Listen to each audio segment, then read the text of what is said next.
안녕하세요. 자, 호남선생님 과학 수업 듣고 성적 튀 올라라 호티입니다.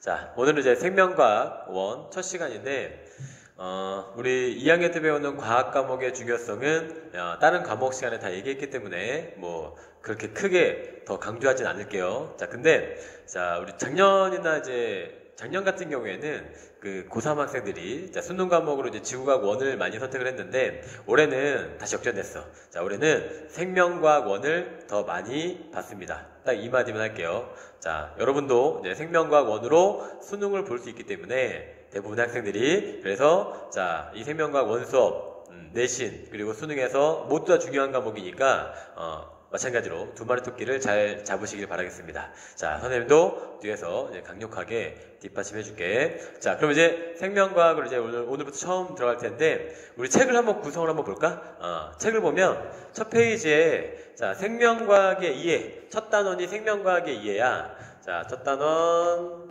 생명과학의 이해.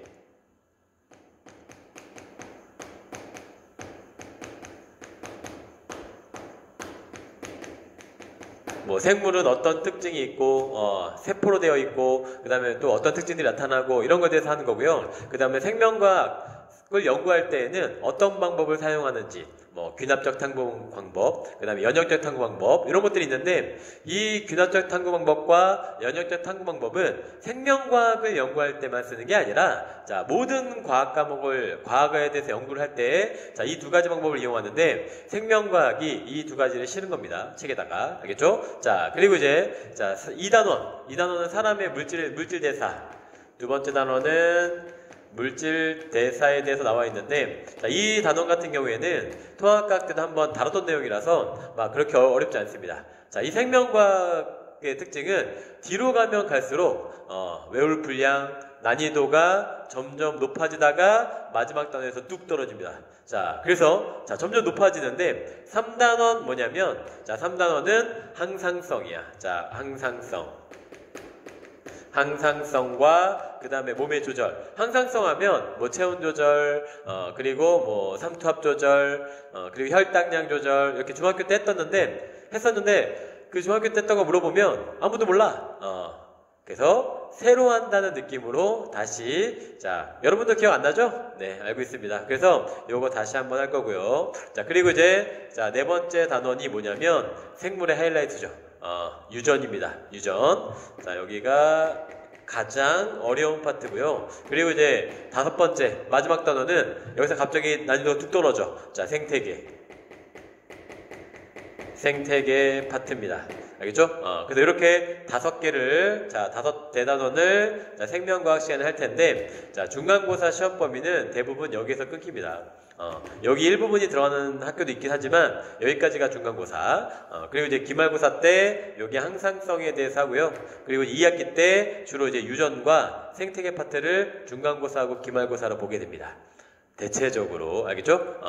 근데 유전 같은 경우에는 수능에서 가장 어려운 그 단원의 문제로 많이 출제되기 때문에, 자, 요걸 공부하실 때 좀 많이 관심을 갖고 집중해서 공부를 하셔야 되고요. 저는 중학교 때 유전에 대해서 좀 재밌게 공부를 하고 잘하는데요. 중학교 유전하고는 라인이 다릅니다. 알겠죠? 훨씬 더 어려우니까, 자, 여기 부분을 공부할 때 좀 집중을 잘 해주셔야 됩니다. 그리고 여기에서는 좀 암기할 내용들이 좀 많이 있고요. 그리고 이제 이 물질대사 파트에서도 이 생물원에서는 약간 축소돼서 나와. 뭐가? 소화, 순환, 호흡, 배설, 요거에 관련된 내용들이 간략하게만 나오는데, 대부분의 학교에서는 요거를 좀 자세하게 합니다. 그래서 수업 시간에 요 부분도 선생님하고 좀 자세하게 다룰 거야. 그리고 이제 나머지 부분은 무난하니까 천천히 차근차근 잘 따라오시면 되고요. 그리고 중요한 거, 아까 뭐라고 했죠? 수능에서 올해 가장 많이 봤다, 생명과학을. 그래서 자, 이 생명과학은 내신과 그 다음에 수능이 함께 걸려있는 내용이기 때문에 잘 공부하시면 도움이 될 거고요. 좀 약간 소홀히 하면 수능과 내신을 모두 놓치게 되는 거야. 그치? 그래서 두 마리를 다 잘 잡아가시길 선생님 뒤에서 잘 도와주도록 하겠습니다. 자, 그럼 이제 첫 번째 단원. 자, 우리 책 12페이지에 생물의 특성에 대해서부터 할게요. 근데 이 생물의 특성 단원 같은 경우에는 자, 우리 만약에 생명 쪽으로 진로를 잡으신 분들 있잖아. 자, 만약에 대학교를 생명 쪽으로 이제 진로를 잡으신 분들 같은 경우에는 저 대학교에서 면접을 볼 때 이런 거 많이 물어봅니다. 선생님도 약간 생물교육과라 자, 요거 질문 받았었는데 교수님이 딱 들어가자마자 제일 먼저 이걸 질문해.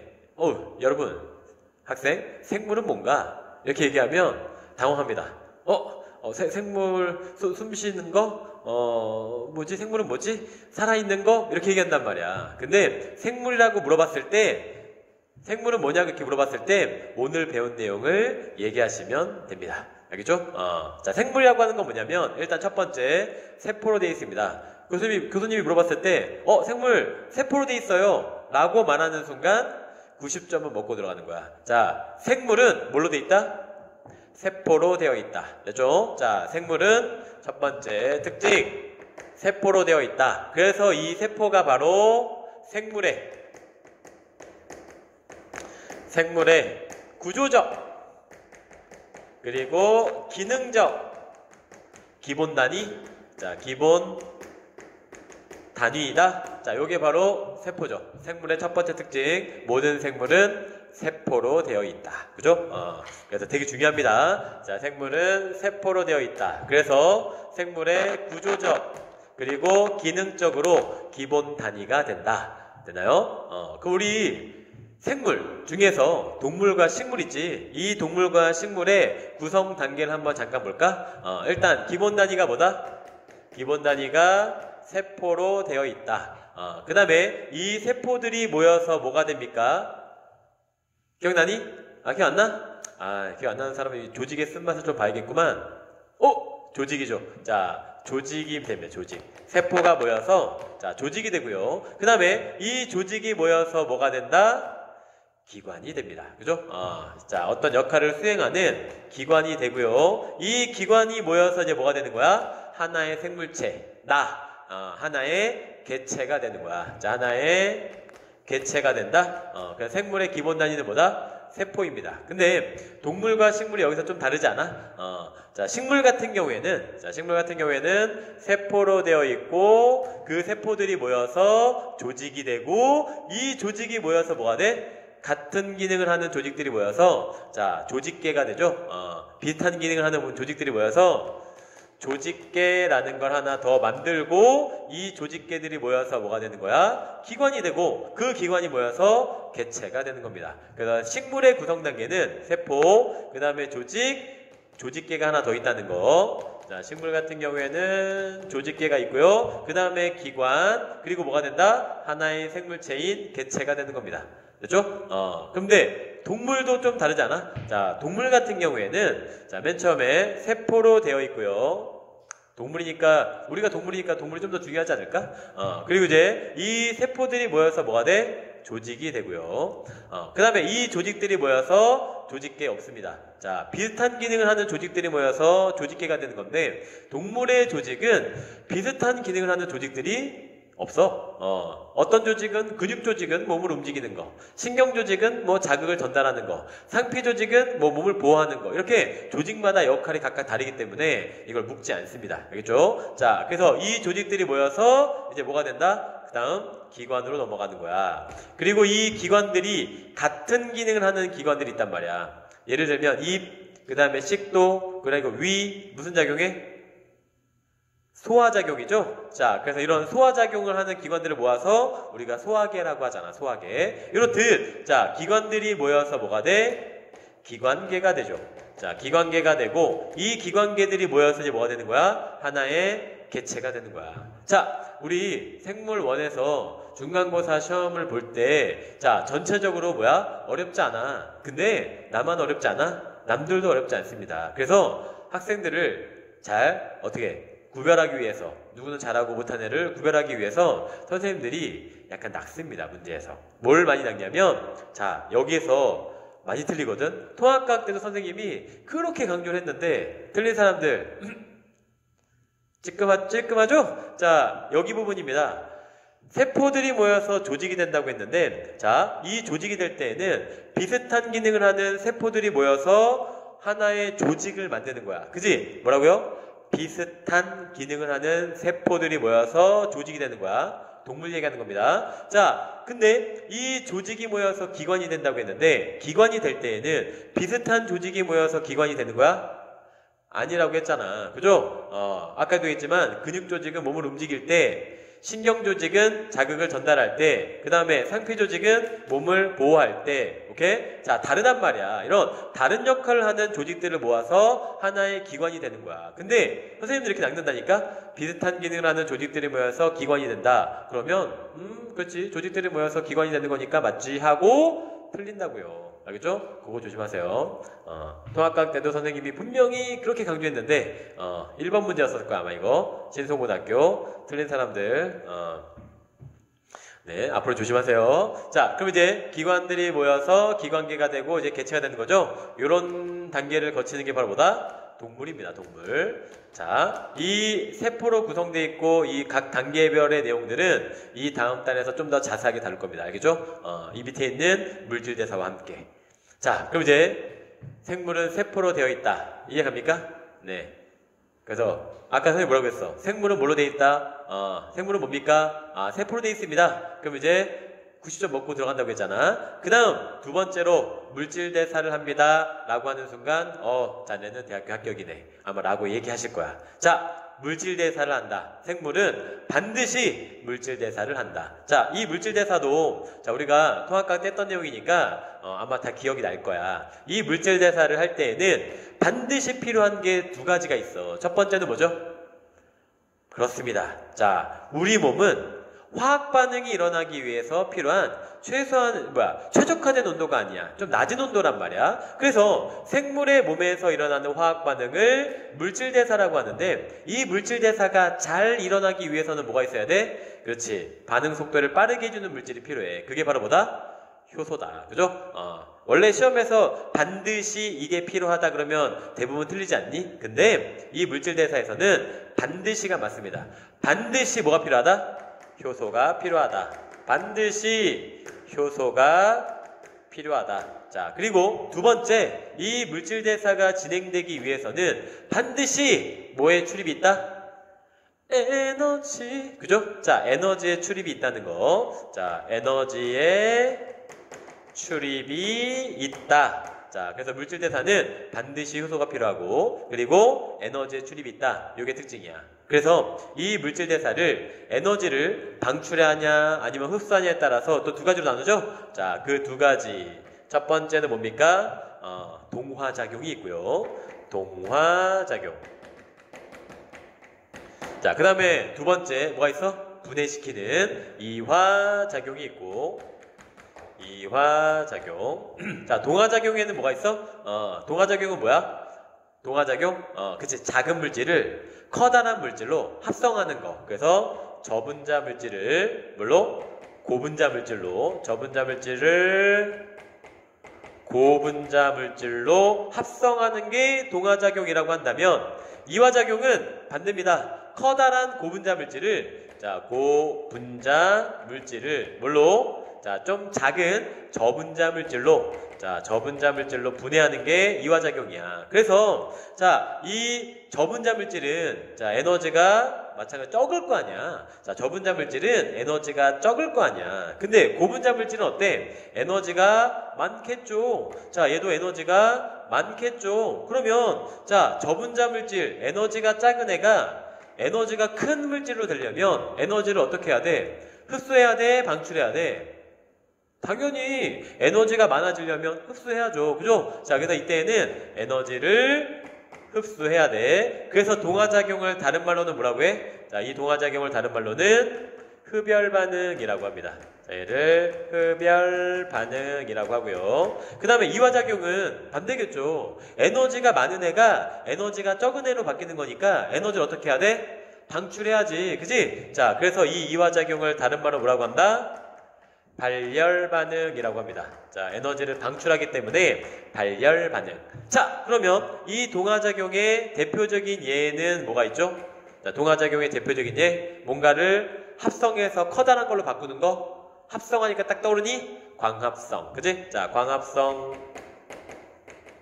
광합성만 들어가는 게 아니라 합성이라는 말이 들어가면 다 동화작용이야. 자, 단백질 합성.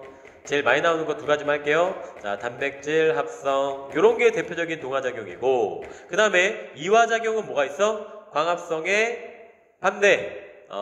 광합성이 양분을 만드는 거라면 이거는 양분을 사용하는 거죠. 그치? 세포호흡. 자, 세포호흡. 그리고 이제 또 뭐가 있어? 분해하는 거. 분해해서 작은 걸로 만드는 거. 냠냠냠 분해. 그치? 소화죠. 소화. 자, 소화작용. 자, 이런 것들이 바로 대표적인 이화작용이야. 다시 한번 얘기하지만 이 세포의 구성, 생물의 구성 단계랑 그리고 물질 대사는 뒤에서 좀 더 아주 자세하게 다룰 거니까 그때 다시 한번 하도록 할게요. 자, 일단 요거는 거의 뭐 통합과학과 비슷한 내용이죠. 이렇게만 정리하고 그 다음 단계로 가도록 하겠습니다. 자, 그 다음에 생물은 어떤 특징이 있다? 자극에 대한 반응을 한다. 생물은 자극에 대한 반응을 한다. 지연아, 송지연? 대답 안 하니? 송지연? 네? 이런 게 바로 뭐야? 자극에 대한 반응. 그죠? 누군가 자기 불렀을 때, 네? 하고 쳐다보는 거. 자, 이런 게 바로 생물은 뭐다? 자극에 대한 반응을 한다. 식물 같은 경우에 어때? 저쪽에서 빛이 비추고 있다. 빛 쪽으로 이렇게 구분 잘하지 않니? 이런 것들이 바로 뭐다? 자극에 대한 반응. 됐지? 그래서 생물은 뭘 한다? 자극에 대해서 반응을 한다. 자, 요게 또 생물의 특징이고요. 그리고 생물이라면 또 뭘 한다? 항상성이 있다. 항상성은 내 몸의 상태를 항상 일정한 상태로 유지해주는 거. 그지? 무슨 조절? 혈당량 조절. 내 몸의 혈당량을 일정하게 조절해주는 거. 그 다음에 체온 조절. 체온도 항상 일정하죠? 자, 요런 거. 그리고 혈액의 농도를 일정하게 조절하는 거. 삼투압 조절. 요런 것들이 바로 항상성인데, 이 항상성은 대단원에 있죠. 그죠? 요것도 뒤에 가서 엄청 자세하게 할 겁니다. 됐지? 자, 그리고 이제, 자, 생물의 특징. 네 번째, 발생과 생장을 한다. 발생과 생장을 한다. 발생이라고 하는 건 뭐냐면, 발생은, 자, 예를 들면 이거야. 정자랑 난자랑 만났어. 그럼 뭐가 돼?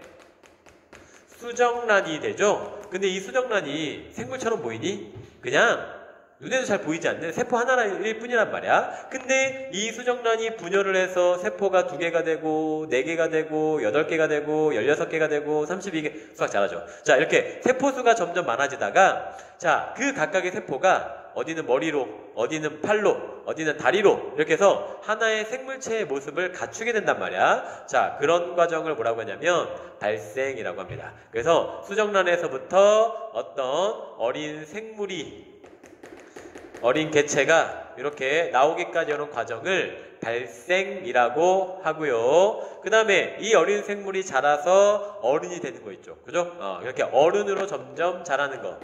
성인 개체가 되는 거. 자, 요걸 우리가 뭐라고 하냐면 생장이라고 합니다. 그래서 생물이라면 발생과 생장을 한다.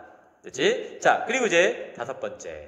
생식과 유전을 한다. 자, 생식이라고 하는 건 뭐야? 자, 생식은 자손을 만드는 거죠. 그죠? 그래서 생물이라면 뭘 만든다? 자손을 만든다. 됐지? 그 다음에 유전을 한다. 유전은 뭐지? 우리 저희 아빠는 똑똑해서 저도 똑똑해요.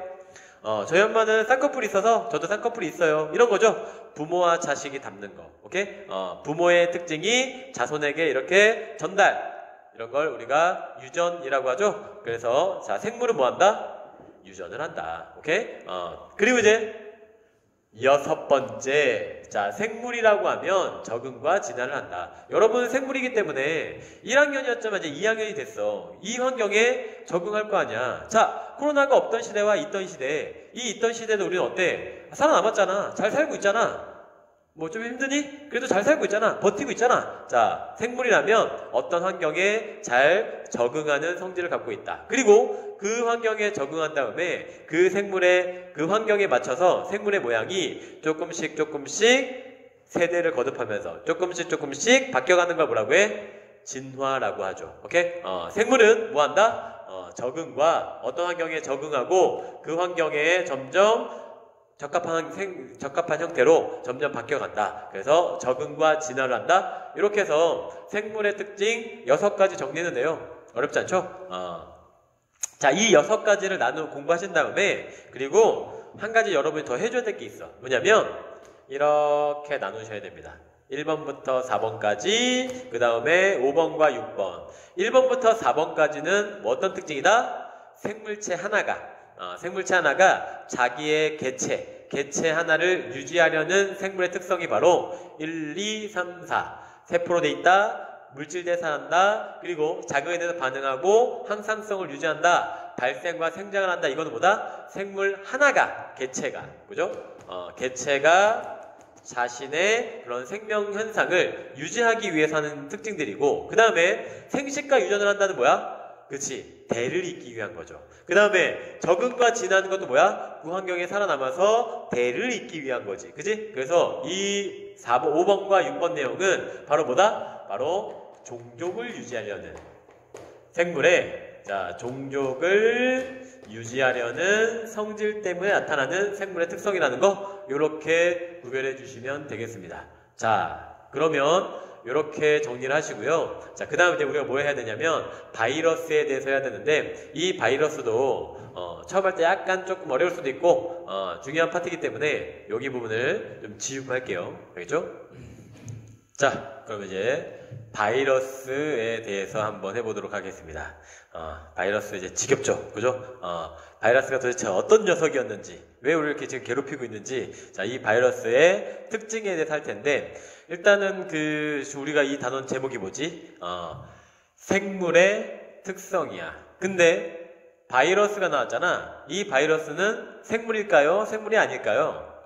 생물이 아닙니다. 결론부터 얘기하면 생물은 아니야. 근데 어떨 때는 생물처럼 행동할 때가 있단 말이야. 그때가 언제냐면 내가 바이러스에 감염됐을 때, 이 바이러스가 어떤 숙주세포 내로 들어가면 이 바이러스가 생물의 특성을 나타낸단 말이야. 자, 언제 생물의 특성이 나타나는지, 어떻게 나타나는지 그거에 대해서 이제 정리하시면 돼. 그 코로나 바이러스, 자, 그거에 대해서 우리가 좀 더 한번 이해를 한번 해봅시다. 자, 먼저 바이러스 하면 선생님 그림을 한번 그릴게요. 많이 나오는 그 형태의 그림이 이런 그림이거든. 자, 바이러스는 바깥쪽에 이렇게 단백질 껍질로 되어 있습니다. 자, 바이러스가 이렇게 단백질 껍질로 되어 있어. 이 그림을 아마 익혀두시면 공부하는데 좀 편할 거야. 자, 바이러스는 바깥쪽에 단백질 이렇게 껍질로 자 되어 있고요. 그리고 이 바이러스는 이 안쪽에 뭐가 있냐면 유전물질이 있어. 자, 유전물질 우리 핵산이라고 하죠. 자, 그래서 이 안에 자, 유전물질이 DNA 또는 RNA가 이렇게 들어가 있다. 자, 요 안에 있는 유전물질 바로 핵산입니다. 핵산. 근데 이 바이러스의 특징은 뭘 갖고 있냐면 DNA나 둘 다 RNA, DNA를 둘 다 갖고 있는 게 아니라 둘 중에 대체적으로 하나만 가져. 자, RNA 이렇게 둘 중에 하나를 갖는 게 바로 이제 바이러스의 특징이야. 이 그림을 딱 익혀두시면 공부할 때 좀 편할걸? 그래서 자, 바이러스 어떻게 있다? 단백질 껍질로 돼 있고 그 안에는 DNA 또는 RNA와 같은 핵산을 가지고 있다. 됐죠? 근데 이 바이러스는 그냥 이 상태로 있을 때에는 그냥 단백질 덩어리에 불과해. 그냥 단백질 덩어리 하나에 불과하다고요. 오케이? 따라서 얘는 생물이 아닙니다. 자, 이 바이러스를 선생님이 생물과 한번 비교해 볼게. 자, 바이러스랑 비교할 만한 생물이, 자, 생물 중에서 좀 가장 하등한 애 한번 데려가 볼까? 세균, 대장균. 자, 이 대장균 같은 경우에는, 자, 세균은 이렇게 세포로 돼 있겠죠. 그죠? 얘는 대장균이야. 얘는 대장균. 자, 세균입니다. 세균. 세균은 뭐 세포벽이 있기도 한데, 자, 일단 그거는 뺄게요. 일단 세포로 되어 있는 이유가 뭐냐면 이 바깥쪽에 뭐가 있기 때문에 세포막이 있기 때문에. 오케이? 생물이 세포로 되어 있다고 얘기하는 이유가 세포막에 쌓여 있기 때문에 우리가 세포로 되어 있다고 하는 거야. 그래서 자, 이 대장균 같은 경우에는 일단 뭐가 있다? 세포막이 있다. 자, 세포막이 있고요. 그리고 이 대장균도 유전물질이 있는데, 자, 이 대장균은 핵막이 없기 때문에 유전물질이 그냥 세포 안쪽에 우리가 세포질이라고 하거든. 세포질에 그냥 나와 있습니다. 그래서 이렇게 유전물질 핵산을 가지고 있고, 자, 생물의 특징 세포로 되어 있다. 두 번째, 물질 대사를 한다. 물질 대사를 하려면 효소가 필요하다고 했죠. 효소의 주성분은 단백질로 되어 있단 말이야.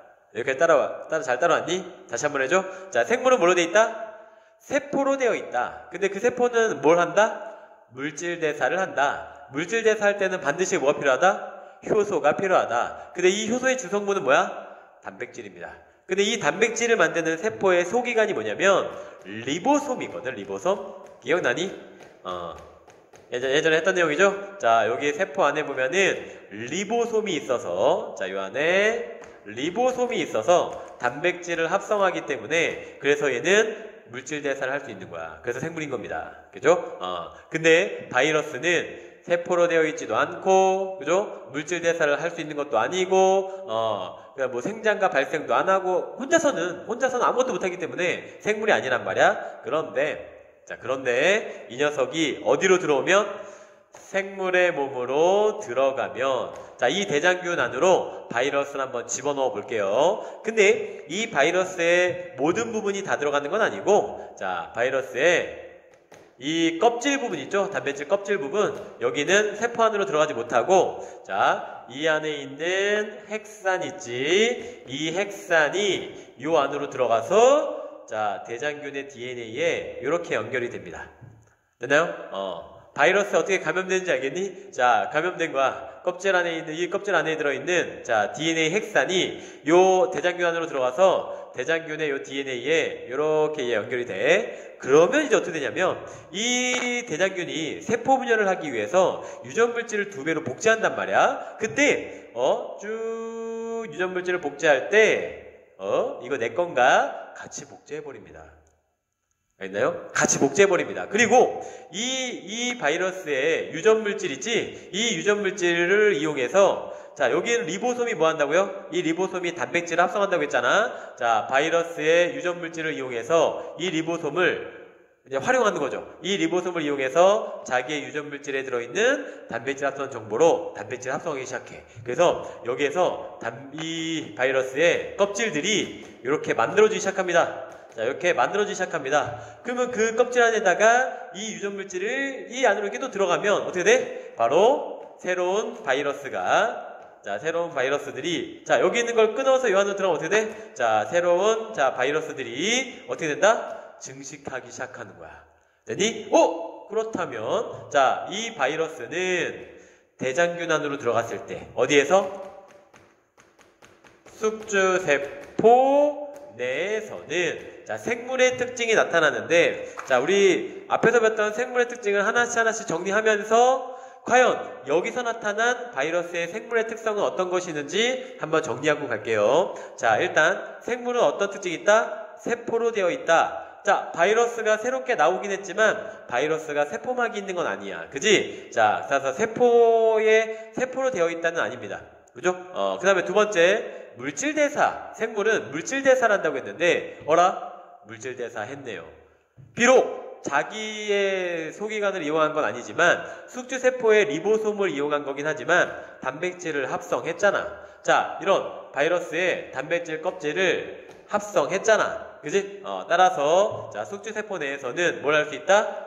물질대사를 한다. 자, 물질 대사를 하는 생물의 특성이 나타난다. 그 다음에 두 번째 또 뭐가 있었죠?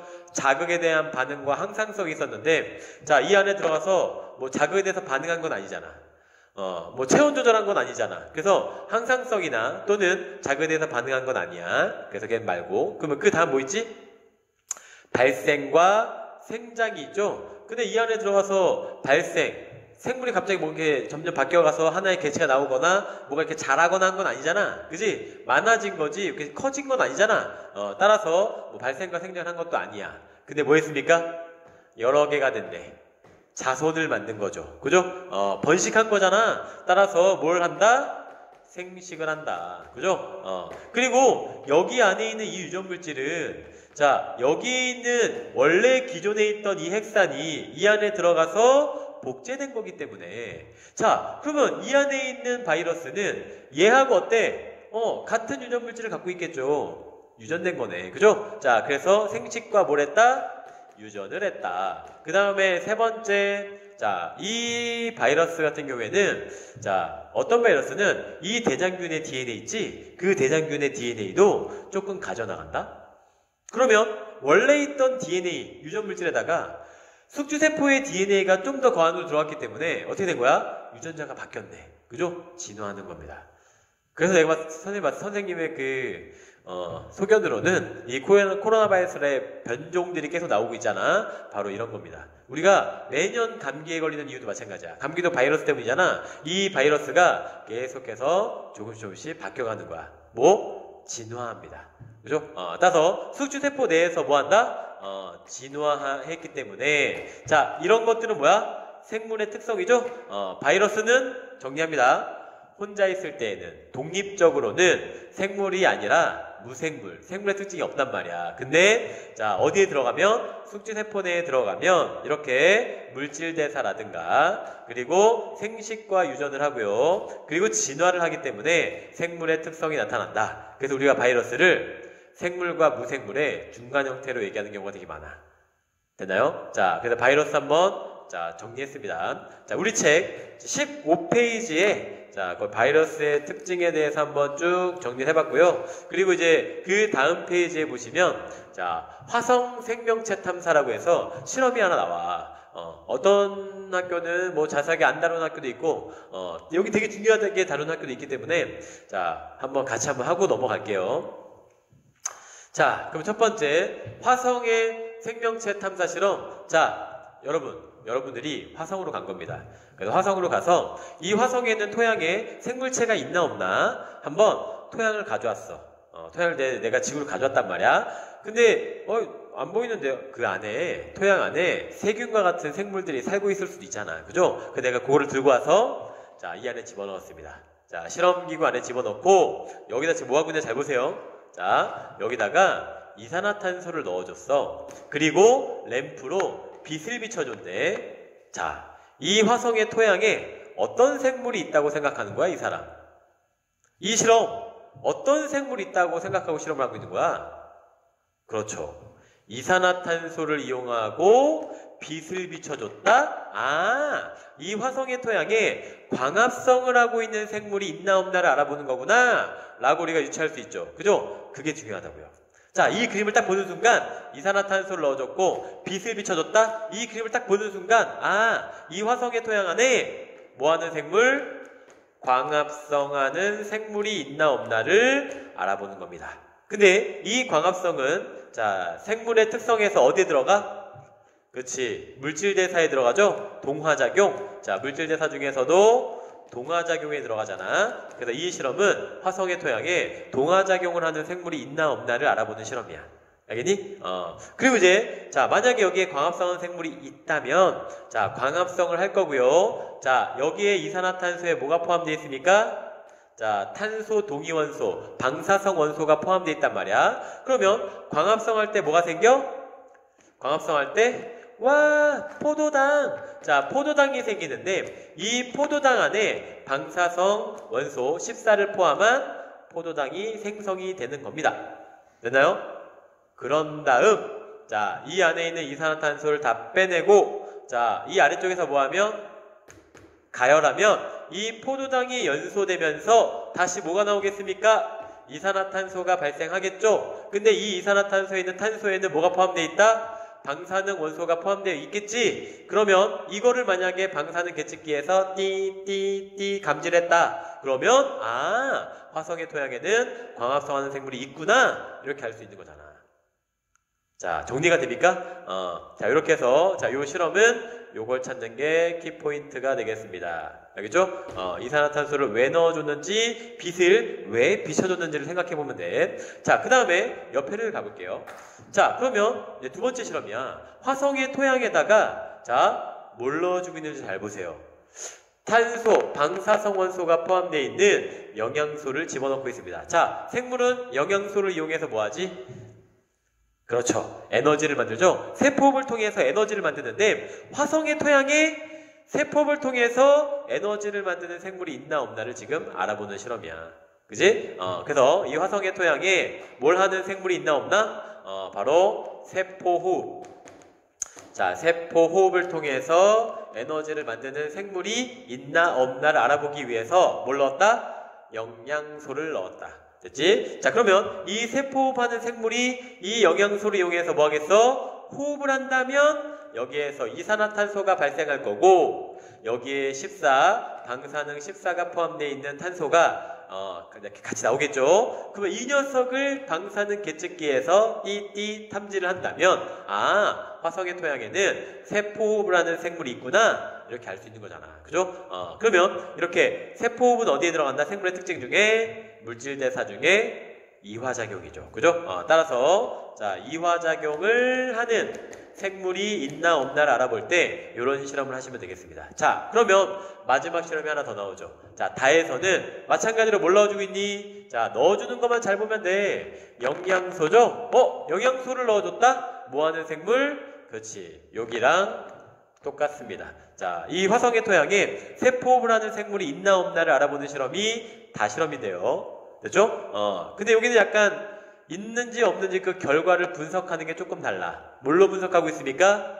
기체 분석기를 이용해서 분석을 하고 있죠. 만약에 이 화성의 토양에 호흡하는 생물이 있다면, 자, 이 토양에서 뭐를 소비하겠습니까? 이 공기 중에 있는 산소 기체를 사용하겠죠. 그리고 어떤 기체가 발생해서 나와? 이산화탄소 기체가 나오겠지. 그것을 이 기체의 성분이 바뀐 걸 기체 분석기가 분석하는 거야. 오케이? 이렇게 해서 자, 화성의 토양에 무슨 작용? 동화작용, 그리고 이화작용하는 생물이 있나 없나를 알아보는 실험이 바로 이 세 개의 실험이 되겠습니다. 알겠죠? 자, 그리고 이 세 개의 또 공통점이 있어. 자, 생물은 뭘 한다?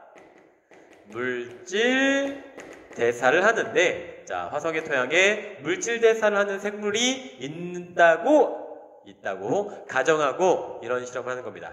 됐나요? 자, 그럼 우리 책 17페이지에 보시면 거기 6문제, 개념 확인 문제가 나와. 자, 그 6문제를 풀고 다시 올게요. 정지했다가 푸시고 채점해보시고 다시 오시면 됩니다. 짜잔! 다 풀어봤습니까? 자, 이제 17페이지의 개념 확인 문제 같이 풀면서 자, 오늘 했던 거 정리할게요. 자, 1번은 자, 다음은 다세포 생물의 구성 단계를 나타내는 것이다. 생물의 기본 단위 뭐라고? 그렇지, 세포. 그리고 조직이 모여서 뭐가 된다? 기관이 된다. 여기서 이제 조심해야 될 건 뭐라고요?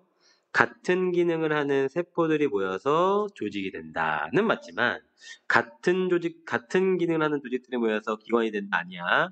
여러 다양한 조직들이 모여서 기관이 된다라고 하셔야 됩니다. 자, 그 다음에 2번으로 갈게요. 자, 물질 대사에 대한 설명 중에서 옳은 것은 O, 옳지 않은 것은 X하시오. 자, 1번. 생물은 물질 대사가 일어나지 않으면 생존할 수 없다. 그치? 에너지를 생산해야 되는데 에너지 없으면 살 수가 없잖아. 그래서 자, 물질 대사가 일어나지 않으면 생존할 수 없다. 맞죠? 그 다음에 2번. 물질 대사가 일어날 때에는 반드시 효소가 필요하고 반드시 에너지의 출입이 있다. 그래서 2번도 맞고요. 그 다음에 3번. 자, 물질 대사에는 효소가 반응물로 사용된다면 아니야. 자, 이 효소가 반응 속도를 빠르게는 하는데 반응물로 사용되는 건 아닙니다. 이런 물질을 뭐라고 하냐면 자기는 반응하지 않으면서 남을 빨리 반응시키게 하는 물질, 촉매라고 하죠. 생체 촉매, 바로 효소입니다. 그래서 3번은 X. 그 다음에 4번. 이화작용은 간단한 물질을 복잡한 물질로 합성하는 반응. 맞나요? 아니죠. 반대죠. 이화작용은 복잡한 물질, 고분자 물질을 간단한 저분자 물질로 반대로 분해하는 거지. 그리고 이때 에너지를 어떻게 한다? 커다란 물질이 에너지가 많은 물질이 에너지가 작은 물질로 바뀌는 거니까 에너지를 방출하죠. 그래서 4번은 X입니다. 됐나요? 자, 그리고 이제 3번으로 가도록 할게요. 자, 세 번째. 생물이 종족을 유지하는 것과 관련된 특성으로 옳은 것을 고르세요. 자, 종족이면은 자손을 만들고 그 자손이 부모랑 닮아서 그 환경에 적응해서 살아가는 걸 얘기하는 거죠. 따라서 뭐가 돼야 돼? 생식, 자손을 만드는 거, 그리고 부모랑 닮는 거, 유전, 그리고 환경에 맞게 점점 진화해 가는 거, 그래서 기억하고 디귿하고 리을입니다. 나머지는 뭡니까? 자극에 대한 반응, 그리고 항상성, 생장, 그리고 물질 대사는 생물체 하나, 개체를 유지하려는 생물의 특성이죠. 됐나요? 자, 그리고 4번으로 갈게요. 다음 설명과 가장 관련이 깊은 생물의 특성으로 옳은 것을 고르세요. 자, 여러분, 중간고사 시험에 1번 문제로 바로 4번 문제가 나올 거야. 선생님이 예상합니다. 중간고사 1번 문제로 4번 같은 문제가 나올 거야. 자, 첫 번째 걸 볼게요. 식물은 빛을 향해서 굽어 자란다. 빛이라는 자극에 대해서 반응한 거죠. 따라서 얘는 비읍이다. 이렇게 찾는 게 시험에 나온다고요. 그 다음에 2번. 물을 많이 마시면 오줌량이 증가한다. 생물의 몸에는 물의 양을 항상 일정하게 유지하려고 하고 농도를 항상 일정하게 유지하려고 한단 말이야. 내 몸에 있는 물질을 항상 일정하게 유지하려는 성질, 항상성이죠. 그죠? 따라서 얘는 니은 이렇게 찾는 게 나올 거라고요. 알겠죠? 자, 그 다음에 3번. 식물은 빛에너지를 이용해서 포도당을 합성한다. 광합성. 그러면 저분자를 고분자로 바꾸는 거니까 동화작용. 이 동화작용은 어디에 들어가? 물질대사. 그래서 기억에 들어가고요. 아마 물질대사가 찾기 조금 약간 까다로울 거야.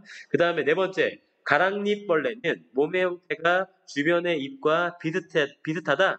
그 환경에 적응하고 점점 진화해 간 거죠. 그죠? 진화한 결과 미음이고요. 그 다음에 5번째. 정록생명인 어머니로부터 정록생명인 아들이 태어났다. 엄마의 부모의 형질을 자식이 물려받았다. 유전이죠. 그죠? 그래서 얘는 생식과 유전, 리을. 그리고 6번. 개구리는 알, 올챙이, 어린 개구리를 거쳐서 자, 성체 개구리가 된다. 발생과 생장이죠. 그래서 얘는 디귿인 겁니다. 됐죠? 자, 여러분 이 4번 중요합니다. 자, 그리고 이제 5번으로 갈게요. 자, 그림은 박테리오파지 바이러스죠. 자, 바이러스의 구조를 나타낸 것이다. A와 B의 이름을 쓰시오. 자, A는 내부에 있는 저 유전 물질이죠. 바로 핵산. 그지? 핵산. 또는 뭐 대부분 DNA를 많이 갖고 있기 때문에 DNA라고 해도 됩니다. 그리고 자, 이거는 뭐야? 단백질 껍질. 겉을 둘러싸고 있는 거. 단백질 껍질. 그래서 바이러스는 독립적으로 있을 때에는 그냥 단백질 덩어리에 불과하다. 그 다음에 6번. 바이러스에 대한 설명 중에서 옳은 것을 고르세요. 바이러스는 세균보다 훨씬 크기가 작아. 그래서 크다고 했네. 땡. 틀렸습니다. 그 다음에 2번. 세포의 구조를 갖고 있다는 거는 세포막이 있다는 건데 얘는 세포막이 없죠. 생물이 아니니까. 2번도 틀렸고. 스스로는 아무것도 못하지만 숙주세포 내로 들어가면 증식하는 생물의 특성이 나타난다. 그래서 맞네요. 됐나요? 자, 그럼 이제 우리 책 뒤에 보면 18쪽, 그 다음에 19쪽, 그리고 21쪽까지 해서는 숙제로 해오시면 되겠습니다. 자, 그럼 이제 다음 영상 갑니다. 자, 선생님이랑 같이 문제풀이까지 한번 끝내봤죠. 자, 그러면 이제 이 단원 생명과학의 특성과 그리고 탐구 방법 여기 할 텐데 일단은 거기 A 스텝에 뭐가 있냐면 생명과학의 특성이 나와 있거든. 자, 이 부분 과감하게 안 할게요. 왜 안 하는지는 아마 보시면 알 겁니다. 세포학은 세포를 연구하는 학문이다. 유전학은 유전을 연구하는 학문이다. 자, 넘어갈게요. 자, 그럼 이제 다음 쪽에 보시면 생명과학을 이제 탐구하는 방법이 나와. 자, 우리 이 생명과학을 탐구하는 방법은 뭐라고 했습니까? 아까 생명과학에서만 국한된 내용이 아니라 물리, 화학, 지구과학 모든 과학을 우리가 탐구를 할 때 주로 귀납적 탐구 방법이랑 그리고 연역적 탐구 방법을 이용하는데 이 내용을 생물학에 실은 겁니다. 알겠죠? 자, 그럼 이제 귀납적 탐구 방법이 있는데 우리가 어떤 자연현상을 연구할 때 귀납적 탐구 방법 뭐냐면 이거는 간단하게 이렇게 얘기할게요. 자, 이거는 지속적인 관찰을 통해서 자, 여기에 키포인트는 지속적인 관찰이야. 자, 얘는 어떤 자연현상을 지속적으로 관찰하고 이 관찰한 걸 토대로 해서 뭐를 이끌어내는 결론을 이끌어내는, 자, 결론을 이끌어내는, 자, 요런 방식이 바로 귀납적 탐구 방법이야. 예를 들면 이런 겁니다. 자, 오늘 아침에 해가 동태에서 떴네. 아이고, 잘 떴네. 다음날, 오늘도 동태에서 뜨네. 다음날, 오늘도 해가 동쪽에서 뜨네. 해는 동쪽에서 뜨는 거구나. 요런 게 바로 귀납적 탐구 방법입니다. 알겠죠? 자, 그래서 이 귀납적 탐구 방법은 직접 뭔가 실험을 통해서 할 수 없는 지구과학 같은 거. 내가 막 달, 태양 막 뜨게 하고 이렇게 할 수가 없잖아. 그죠? 그렇기 때문에, 자, 그런 실험을 통해서 우리가 입증할 수 없는, 자, 이런 것들 우리가 주로 귀납적 탐구 방법을 많이 사용합니다. 알겠죠? 근데 중요한 건 이게 아니야. 자, 중요한 건 지금부터입니다. 자, 연역적 탐구 방법이 되게 중요한데, 자, 이 연역적 탐구 방법은 조금 어렵습니다. 잘 보세요. 자, 우리가 어떤 과학 자연 현상에 대해서 연구를 할 때 뭘 먼저 하냐면, 일단 어떤 현상에 대해서 의문점을 갖게 되잖아. 이거 왜 이러지? 이렇게 의문점을 갖지 않아? 그래서 연역적 탐구 방법의 제일 첫 번째 과정은 뭐냐면, 문제를 먼저 인식을 해야 돼. 자, 문제인식. 첫 번째, 문제인식. 특정 사람 이름을 얘기한 거 아닙니다. 자, 문제인식. 어떤 문제에 대해서 인식을 먼저 해야 돼. 문제인식. 이거 왜 이렇지? 이렇게. 자, 그 다음에 두 번째. 어떤 예를 들어서 같이 하면서 할까? 그러면 좀 더 이해하기 편할 텐데. 자, 이런 겁니다. 자, 푸른 곰팡이. 그 책에 있는 실험 중에 하나인데, 그 실험까지 같이 해서 쭉 끝낼게요. 자, 푸른 곰팡이가 있었어. 자, 푸른 곰팡이가 있었고, 어떤 데에는 푸른 곰팡이가 없었어. 한 군데 있었고요. 한 군데 없었습니다. 근데, 자, 여기에 세균이 자라질 않는 거야. 여기에는 반대로 세균이 못 자라고, 여기에는 세균이 무성하게 자랐어. 이걸 딱 보고, 여기에는 왜 세균이 없고, 여기에는 왜 세균이 있지? 여기는 왜 세균이 없고, 여기에는 세균이 왜 있지? 이걸 보고서 의문점을 갖게 된 겁니다. 왜 그렇지? 그러면서, 자, 이제 뭐라고 생각하겠냐, 사람들이. 이 현상을 딱 보고서, 여러분이라면 어떤 생각을 하겠습니까? 혹시, 여기에는 푸른 곰팡이가 있고, 여기는 푸른 곰팡이가 없네? 설마, 이 푸른 곰팡이가 세균을, 뭔가 증식을 억제하는 물질을 만드는 게 아닌가? 라고 미리 결론을 내볼 수 있잖아. 그지? 그런 잠정적인 결론을 뭐라고 하냐면 가설 설정이라고 합니다. 자, 두 번째 할 거 가설 설정입니다. 됐지? 그런 다음에 뭐 해야 돼? 자, 그런 다음에 뭐 해야 돼? 그럼 내가 생각한 게 그게 곧 진리야? 내가 말하는 게 뭐줄 것 답이야? 내가 모든 게 다 옳아? 아니잖아. 그래서 내가 방금 한 그 가설이 맞는지 틀리는지 뭐 해봐야 돼? 실험을 통해서 입증해야 됩니다. 그러면 실험을 하려면 계획을 세워야겠지? 자, 그런 실험 계획을 세우는 걸 뭐라고 하냐면 탐구 설계. 계획만 세우면 끝이야? 해야죠. 자, 탐구 설계 및 수행을 통해서 자, 정말 이 가설이 맞는지 안 맞는지를 검증할 수 있는 겁니다. 알겠죠? 그럼 이제 어떻게 실험을 해보면 돼? 자, 어떻게 실험을 해보면 되냐면 자, 이런 실험을 하면 되죠. 자, 내가 세균을 이렇게 준비하고요. 자, 세균들을 이렇게 준비를 하고 그 다음에 여기에 한 군데에다가는 뭐를 집어넣고 푸른 곰팡이를 집어넣고요. 그 다음에 다른 한 곳에는 푸른 곰팡이를 집어넣지 않는 겁니다. 그런 다음에 이제 실험을 한 다음에 나중에 관찰했을 때 세균이 누가 더 많이 번식했는지를 보면 되는 거 아닙니까? 그죠? 이때 한쪽에다가는 푸른 곰팡이를 넣어주었고요. 다른 한쪽에다가는 푸른 곰팡이를 넣어주지 않았는데 자, 이렇게 실험의 목적을 달성하기 위해서 변화시켜준 요인 자, 요거를 조작변인이라고 합니다. 여러분이 이 실험에서 자, 이 연역적 탐구 방법에서 반드시 알아야 되는 것 중에 하나 첫 번째 조작변인입니다. 조작변인이 뭔지 알겠니? 실험의 그런 결과를 얻어내기 위해서 이 가설이 맞는지 틀린지를 우리가 얻어내기 위해서 변화시켜준 요인을 조작변인이라고 해. 그 대신 자, 이 실험을 할 때 뭐는 똑같이 해줘야 되죠? 여기에 세균의 양이라든가 그죠? 그 다음에 자, 이 두 개를 배양시키는 온도라든가 그 다음 여기에 있는 수분의 양이라든가 기타 등등 똑같이 해줘야 되는 것들 있잖아. 그지? 그렇게 똑같이 해줘야 되는 걸 뭐라고 하냐면 똑같이 해주는 걸 통제변인이라고 합니다. 오케이? 자, 여기랑 여기를 똑같이 해주는 조건을 통제변인이라고 해. 자, 걔를 통제변인이라고 하고요. 이렇게 하는 과정을 변인통제라고 합니다. 자, 그래서 이 두 개가 바로 뭐다? 자, 다르게 해주는 게 조작변인, 같게 해주는 거는 통제변인이고, 자, 잘 보세요. 이 두 개를 합쳐서 뭐라고 하냐면 독립변인이라고 합니다. 자, 요거를 자, 세 번째 독립변인. 자, 요 세 개의 관계 알겠니?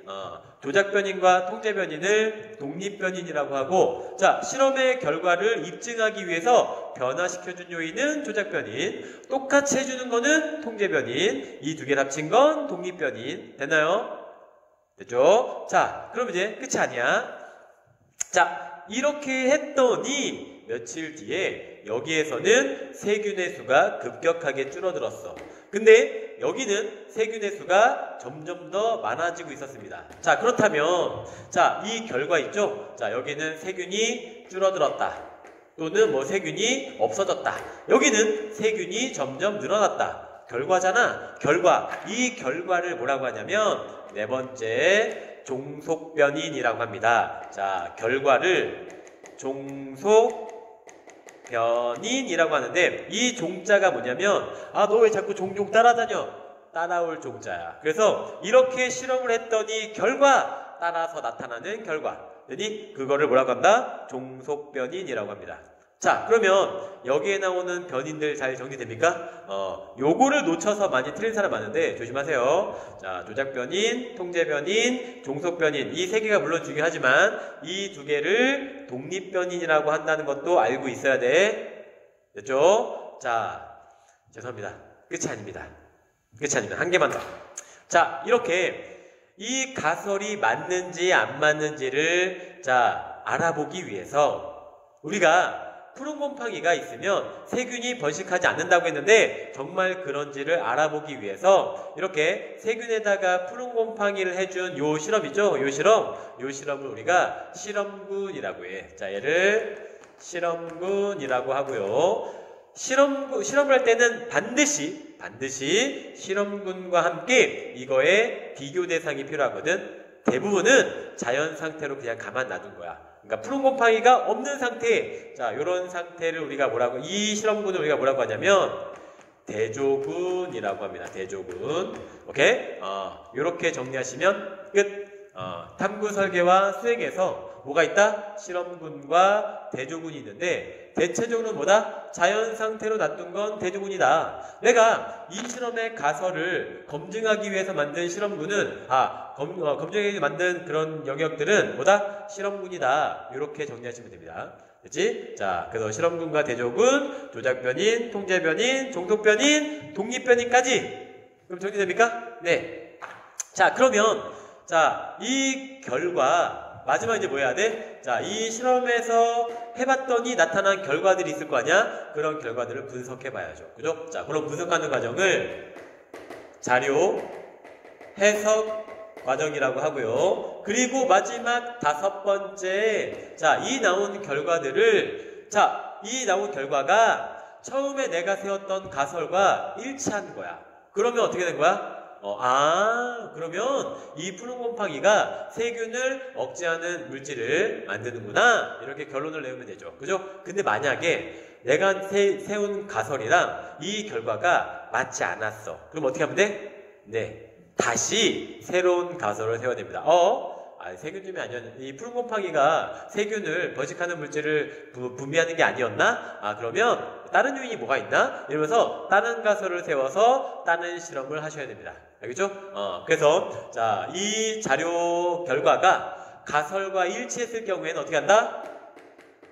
결론을 도출하시고요. 만약에 맞지 않을 경우에 어떻게 된다? 다시 가설 설정 단계로 가시는 겁니다. 알겠죠? 자, 그리고 이제 여섯 번째 그 나온 결론을 다른 그런 현상에도 일반화시키면 돼. 일반화까지 하면 여기까지가 연역적 탐구 방법. 여러분이 학교 선생님이라면 이걸 내겠습니까? 이걸 내겠습니까? 당연히 이걸 내죠. 그리고 이 뒤에 보시면 선생님이 단원 끝나면 항상 단원 문제, 마무리 문제들이 나오잖아. 여기 단원 밑에 문제 풀어봐. 95%는 이겁니다. 연역적 탐구 방법에 대해서 물어보고, 그 다음에 실험군과 대조군에 대해서 물어보고, 자 변인에 대해서 물어보고, 오케이? 여기가 엄청 중요합니다. 그래서 자 이 두 개를 우리가 구별할 때 뭐를 이용해서 많이 구별하냐면, 얘는 그냥 관찰을 통해서 결론을 내는 거잖아. 뭐가 없어? 가설 설정이 없단 말이야. 가설을 설정하고 실험하고 그 실험이 가설과 맞는지 안 맞는지 검토해보고 그런 단계가 없다고요. 그래서 여기는 가설 설정 단계가 없고, 여기는 가설 설정 단계가 있다로 이 귀납과 연역적 탐구 방법을 구별합니다. 됐나요? 자, 그렇다면 25페이지에 보시면, 자 거기 선생님이 두 개, 사실 24페이지에 플레밍의 실험과 그 다음에 그 옆에 파스텔의 실험 두 가지가 나오는데 둘 다 뭐 비슷한 내용이기 때문에 한 개만 했습니다. 자 그러면 옆에 개념하기 문제 5문제 풀어보도록 하겠습니다. 잠시 정리해놓고 푸시고 다시 재생하시면 됩니다. 자 여기 개념 확인 문제도 자 선생님이랑 같이 한번 정리하면서 풀고, 그리고 다음 단계로 넘어갈게. 자 1번에 보면 생명과학에 대한 설명 중에서 옳은 것은 O, 옳지 않은 것은 X하시오. 1번 생물의 특성과 다양한 생명 현상을 연구하는 학문이 당연히 생명과학 아닙니까? 그죠? 따라서 1번은 맞고요. 그 다음에 2번 다른 학문 분야와 연계되지 않는 독자적인 학문이다? 아니잖아. 생명과학 같은 경우에는 분자 생물학도 있고요. 그 안에는 또 이 생물들 간에 뭐 어떤 힘에 관한 것도 있을 수 있고, 물리하고 연관될 수도 있고, 그 다음에 이 지구에 또 생물체가 살고 있으니까 또 지구과학하고도 연결될 수 있단 말이야. 그래서 이 생명과학은 독자적인 학문이 아니라 다른 과목하고 다 연계된 과목이야. 근데 과학이 다 그렇지 않습니까, 대부분? 자, 그래서 2번은 X고요. 그 다음에 3번 생물과 환경의 상호작용은 생명과학의 연구 대상이 아니다? 생명이 들어가면, 그죠? 생명과학의 연구 대상입니다. 자, 따라서 X. 이런 거 우리 시험에 나오지 않습니다. 그냥 있기 때문에 같이 하는 거야. 자, 그리고 이제 2번 볼게요. 생명과학의 연구 대상으로 옳은 것만을 보기에서 모두 그러세요. 생물은 가장 작은 단위인 세포를 연구하는 학문으로부터, 자, 그 생물이 살아가는 뭐 개체군, 집단이라든가, 그 다음에, 자, 같은 적의 여러 개체군에 상호작용하는 뭐 군집, 다른 생물들 간의 그런 관계들도 되게 중요하겠죠. 자, 그리고 생물 몸 안쪽에 있는 뭐 위라든가 뭐 소화기관, 뭐 대장, 소장, 뭐 또는 뭐 심장, 뭐 이런 기관들에 대해 연구하는 것도 다 생물 아니야? 따라서 생물과 관련된 연구는 다 생명과학의 연구 대상입니다. 이런 게 시험에 나오겠냐고요. 자, 그래서 2번은 기억, 니은, 디귿, 리을. 그 다음에 3번. 자, 두 가지 탐구 방법이 있는데 이 두 개를 나눌 때 가장 중요한 게 뭐라고 했어? 바로 요거라고 했죠? 가설 설정 단계가 있냐 없냐. 가설 설정 단계가 있는 게 연역적 탐구 방법. 그래서 가가 연역적 탐구 방법이고, 그 다음에 나는 뭐야? 지속적인 관찰을 통해서 결론을 이뤄내는 귀납적 탐구 방법. 그럼 이제 4번으로 가겠습니다. 4번 연역적 탐구 과정에서 다음 설명에 해당하는 단계를 쓰시오. 자연을 관찰하는 과정에서 생긴 의문에 대한 여기 결정적인 힌트가 있네요. 잠정적인 답. 미리 결론을 내보는 거죠. 그죠? 요거를 뭐라고 해? 가설 설정이라고 하지? 자, 그래서 4번은 가설 설정. 자, 그 다음에 5번. 연역적 탐구 과정에 대한 설명으로 옳은 것을 O, 틀린 거는 X 하시오. 자, 1번. 자연현상을 관찰하고 의문을 제기하는 과정은, 이거는 뭐야? 문제인식이죠? 탐구 설계가 아니라. 그래서 1번은 X. 그 다음에 2번. 가설 검증 단계에서 종속 변이는 독립 변인에 따라서 달라진다? 그치? 독립 변인에 해당하는 게 뭐죠? 독립 변인에 해당하는 거 벌써 다 까먹은 거 아니지? 변화시켜주는 거 조작 변인. 그 다음에 실험에서 일정하게 해줘야 되는 거 통제 변인. 자, 그러면 이런 것들이 달라지면 당연히 결과도 달라지는 거 아닙니까? 그죠? 자, 따라서 2번 맞고요. 동속 변이는 실험의 결과를 얘기하는 거야. 그 다음에 3번 가설 검증 단계에서 실험 결과의 타당성을 높이기 위해서 뭐 해야 된다? 반드시 실험군과 그거의 비교 대상인 대조군이 있어야 돼. 그지? 따라서 맞고요. 자, 이런 대조 실험을 하는 걸 뭐라고 한다고? 자, 뭐가 있다?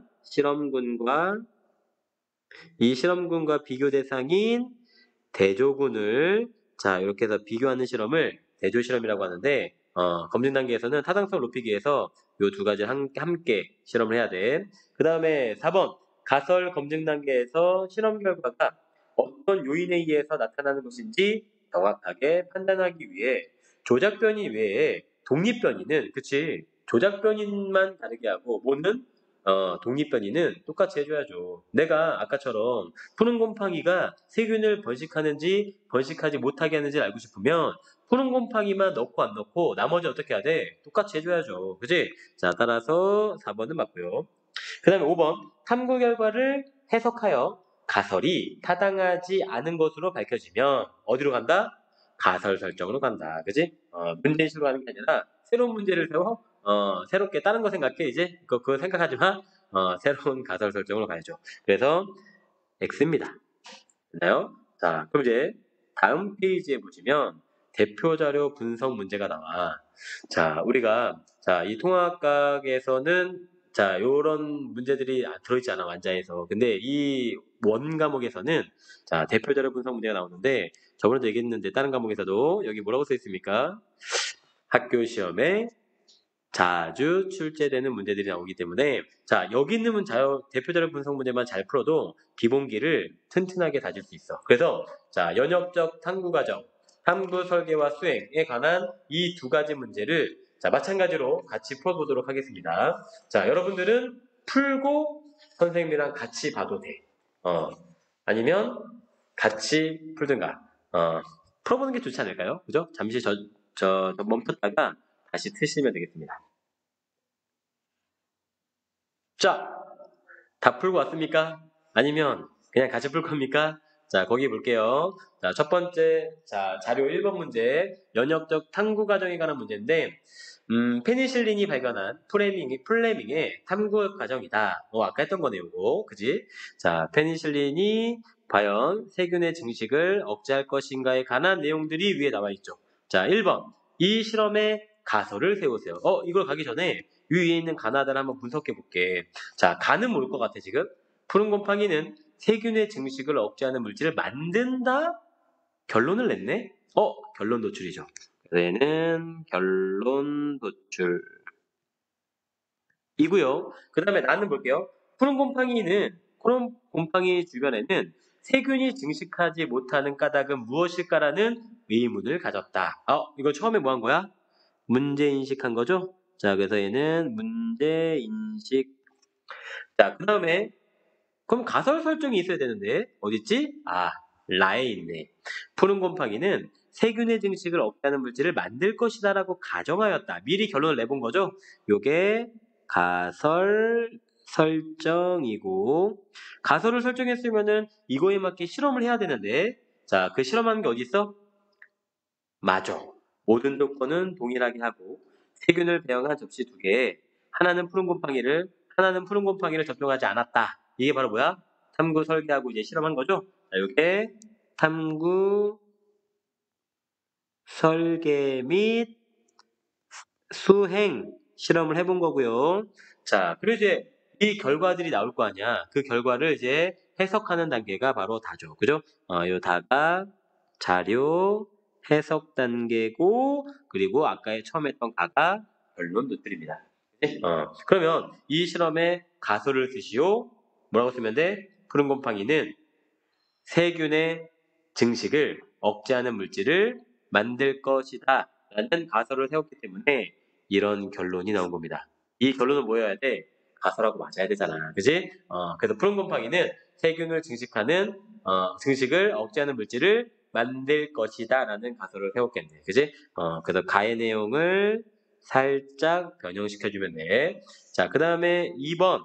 자, 탐구 과정을 순서대로 나열하세요. 제일 먼저 해야 될 게 문제인식 나. 그 다음에 해야 될 게 가설 설정 라. 그 다음에 해야 될 게 그 가설에 만든 탐구 설계 및 수행 마. 그 다음 뭐 해야 돼? 그 결과를 해석해야 되죠? 자, 따라서 다. 그리고 마지막에 결론 노출. 자, 그럼 이제 3번으로 가서, 자, OX 하세요. 자, 1번. 귀납적 탐구 방법을 이용하였다. 아니죠? 연역적 탐구 방법을 사용한 거지? X. 그 다음에 2번. 나는 결론 노출에 해당하는 단계이다. 가설 설정이죠. 문제인식이죠. 가가 결론 노출이죠. 자, 그래서 얘는 틀렸네. 가가 결론 노출. 그래서 X. 그 다음에 3번. 나는 의문에 대한 잠정적인 답을 제시하는 단계이다. 가설 설정을 얘기하는 건데, 그러면 맞고요. 4번. 마에서 A는 대조군이고 B는 실험군이다. 여기서 푸른 곰팡이가 세균의 증식을 억제하는 물질을 만들 것이다라는 가설을 세웠기 때문에 푸른 곰팡이를 접종해준 게 실험군이야. 그지? 그러면은 바뀌었네요. 자, 대조군하고 실험군하고 바뀌었네. 따라서 X. 그 다음에 5번. 자, 마에서는 푸른 곰팡이 접종 여부를 제외한 모든 조건을 동일하게 하는데 이런 걸 우리가 뭐라고 한다고? 이런 변인들을 통제 변인이라고 하고 이렇게 하는 걸 변인 통제. 앞뒤만 바꾸면 됩니다. 그죠? 그래서 얘는 맞고요. 그 다음에 6번. 이 실험을 통해서 플레밍은 푸른 곰팡이는 세균을 증식을 억제하는 물질을 만들 것이라는 결론을 내렸죠. 그죠? 그래서 맞네요. 그러면 옆에 있는, 자, 이번에는, 자, 탄저병 백신에 관한, 자, 실험이 하나 나와 있는데, 자, 요것도 한번 시험에 자주 나오는 내용이기 때문에 같이 한번 볼게. 자, 이거는 선생님이 간단하게 이 실험을 요약해보면, 이 양한테 탄저병 백신을 주사를 하면, 뭐 당연한 거겠지만, 백신을 주사하면 탄저병에 걸리겠니? 안 걸리겠니? 잘 안 걸리겠죠. 그래서 탄저병 백신을 주사한 A와 그 다음에 주사하지 않은 B 양을 비교해 보면 되죠. 그죠? 그래서 여기는 주사 안함이겠네요. 그죠? 그 대신 뭐는 똑같아야 돼? 그치. 양의 건강 상태라든가 뭐 양의 마리수라든가 이런 거 다 똑같이 해줘야 되지. 그래서 얘도 마찬가지로 건강해야 되고요. 그러면 탄저병 균을 어떻게 해야 돼? 둘 다 주사해봐야지. 그지? 뭐만 다르게 하고 바로 요런 걸 뭐라고 한다고 했죠? 조작변인이라고 한다고 했죠? 이거 외에는 나머지는 똑같이 해줘야 됩니다. 그래서 탄저병균도 어떻게 해야 돼? 주사해야 돼. 자, 요런 변인을 뭐라고 한다고요? 통제 변인이라고 합니다. 자, 그럼 이제 결과 어떻게 됐다? 당연히 백신을 맞은 거는 탄저병에 걸리지 않았다. 근데 백신을 맞지 않은 거는 탄저병에 걸렸다. 이 결과를 뭐라고 한다고? 종속 변인이라고 하죠. 따라올 종자, 따라서 나타나는 결과, 종속 변인. 그러면 1번에 A와 B를 각각 실험군과 대조군으로 구분하라고 했는데 탄저병 백신이 양의 탄저병에 예방하는 효과가 있을 것이다라는 가설을 세웠기 때문에 탄저병을 예방하는 효과가 있을 것이다라는 가설을 세웠기 때문에 백신을 주사한 게 실험군인 거야. 그지? 따라서 자, A가 실험군, 얘가 실험군. 자, 여기 있는 분들이 바로 대조군이 되겠네. 얘가 대조군. 그럼 2번. 이 실험의 결론을 쓰시오. 백신을 맞았더니 탄저병에 걸리지 않았다? 탄저병 백신은 탄저병을 예방하는 효과가 있다. 그죠? 탄저병 백신은 탄저병 예방에 효과가 있다. 자, 그 다음에 3번. 마지막이네요. 자, 기억은 건강하지 않음이다. 아니죠. 건강해야 되죠. 똑같이 해줘야 되니까 X. 자, 그 다음에 니은. 자, 이거는 뭐야? 조작변인이기 때문에 주사함과 안함이죠. 그래서 얘는 X구나. 얘도 X. 그 다음에 디귿. 탄저병균은 어떻게 돼야 돼? 똑같이 탄저평균을 넣어줘야죠. 자, 따라서 얘는 맞습니다. 그 다음에 4번. 이 탐구에서는 넣은 것과 안 넣은 거 대조 실험 했죠? 맞고요. 그 다음에 5번. 탄저병 백신의 주사 여부는 준 것과 안 준 것. 조작변이지 다르게 해줬으니까 조작변인 맞고요. 그 다음에 6번. 탄저병 발병 여부는 결과잖아. 따라서 얘는 독립변인이 아니라 종속변인입니다. 그래서 X. 그리고 온도, 물 이런 것들은 똑같이 주는 걸 통계변인이라고 한다. 맞죠? 5. 그 다음에 8번. 슐라이덴과 슈반이 모든 생물은 세포로 이루어져 있다라는 세포설을 정립할 때에도 이와 같은 탐구 방법을 이용했다. 자, 이 사람들이 모든 생물은 세포로 되어 있다는 걸 알아내기 위해서 과연 실험을 했을까요? 모든 생물이 세포로 되어 있는지 가설을 설정하고 생물에게 뭐 세포를 넣어주고 안 넣어주고 이런 거 했겠니? 아니죠. 자, 어떻게 했겠어? 이거는 관찰했겠죠. 자, 동물들 계속 관찰해 보니까 모든 동물들은 세포로 되어 있네. 식물들을 계속 관찰해 보니까 모든 식물에는 세포들이 있네. 아, 동물과 식물은 세포로 되어 있구나라고 이런 결론을 내렸겠지, 그지? 자, 이거 무슨 방법이야? 지속적인 관찰을 통해서 결론을 이끌어내는 거. 바로 귀납적 탐구 방법입니다. 하지만 이 위에 있는 내용들은 뭐다? 연역적 탐구 방법이니까 X가 되겠네. 여기까지 한번 정리 쭉 같이 풀면서 정리했는데 정리가 됩니까? 이 단원이 뭐가 중요한지 알겠죠? 자, 대표 자료 1번과 2번만 봐도 무슨 문제야? 다 연역적 탐구 방법에 관한 문제야. 그지? 그래서 여기를 연역적 탐구 방법에 초점을 맞춰서 이 단어를 공부하시면 돼. 그리고 이제 내신 만점 문제, 자, 그 뒤에 숙제로 풀어오시면 되고요. 뒤에 중단원이 하나 끝났습니다. 그래서 어렵지 않기 때문에 중단원 마무리 문제도 쭉 풀어주시고요. 그 다음에 수능 실전 문제 있죠? 최대한 우리가 여기 부분은 연습을 많이 해야 돼. 그래서 첫 시간이지만 죄송하지만 자 37쪽까지 수능 실전 문제까지도 숙제로 하도록 하겠습니다. 그리고 다음 시간에는 2단원 사람의 물질대사를 할 텐데 이 물질대사까지가 대체적으로 중간고사 시험범위였어. 그래서 다음 시간에는 시간을 이제 학생들과 같이 조율해서 맞으면 이제 그 시간에 실시간으로 같이 수업을 하면서 서로 쌍방향 수업을 하도록 하겠습니다. 수업 듣느라 수고 많으셨습니다.